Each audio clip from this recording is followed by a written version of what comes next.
कल्याणी नगर येथील hit and run प्रकरणी तृप्ती देसाई यांची संतापजनक प्रतिक्रिया। पुणे हे विद्येचे माहेरघर नसून आता मद्याचे माहेरघर झाले आहे।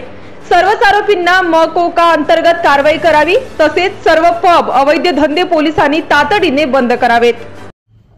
पुण्यात येरवडा पोलीस स्टेशनच्या हद्दीत कल्याणी नगरला 2 दिवसापूर्वी संतापजनक घटना घडली, ज्याच्यामध्ये 2 जणांचा मृत्यू झालाय आणि ज्यांनी हा ऍक्सिडेंट केला तो फक्त श्रीमंताचा मुलगा असल्यामुळे कायदा सगळ्यांना समान जरी असला तरी आता भेदभाव केला जातोय। श्रीमंताच्या मुलाला वाचवण्याचा प्रयत्न केला जातोय। हेच एका विद्येचं माहेरघर, पुणे हे विद्येचं माहेरघर म्हणून ओळखलं जातं, पण आता पुणे हे मद्याचं माहेरघर म्हणून ओळखलं जातंय। इथं मद्य संस्कृती आली आहे, ड्रग्ज आलेले आहेत, पब संस्कृती आली आहे, हुक्का पार्लर आलेत आणि या सगळ्याला जे जबाबदार आहेत ते इथले पोलीस आहेत। मला गृहमंत्र्यांना हे विचारायचं की पोलिसांना पगार कमी आहेत की जेणेकरून अवैध धंद्याच्या माध्यमातून हप्ते गोळा करतात। 1:30 नंतर पब तर चालू होतेच, परंतु आता तर पब संस्कृतीच बंद झाली पाहिजे। अवैध धंदे हे पूर्णपणे बंद होणं गरजेचं आहे। महानगरपालिकेला पण आताच कशी काय जाग येते की तातडीनं जे आहे की काही पबवर कारवाई केली जाते जे अनधिकृत आहेत, सगळ्याच पबवर कारवाई करा ना। पिंपरी चिंचवड शहरात पब आहेत,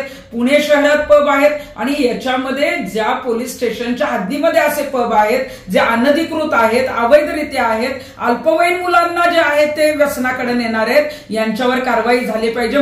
मुख्यमंत्री आणि गृहमंत्र्यांनी तातडीने हे पब पूर्णपणे बंद करण्याचे आदेश जे आहेत ते देणं गरजेचं आहे। आणि या प्रकरणात जे पोलीस दोषी आहेत त्यांच्यावर कारवाई तर झालीच पाहिजे, परंतु हा अल्पवयीन मुलगा असेल, त्याचे वडील असतील, पब मालक असतील, या सर्वांवर मोका अंतर्गत कारवाई होणं गरजेचं आहे। Subscribe now and press the bell icon. Never miss an update.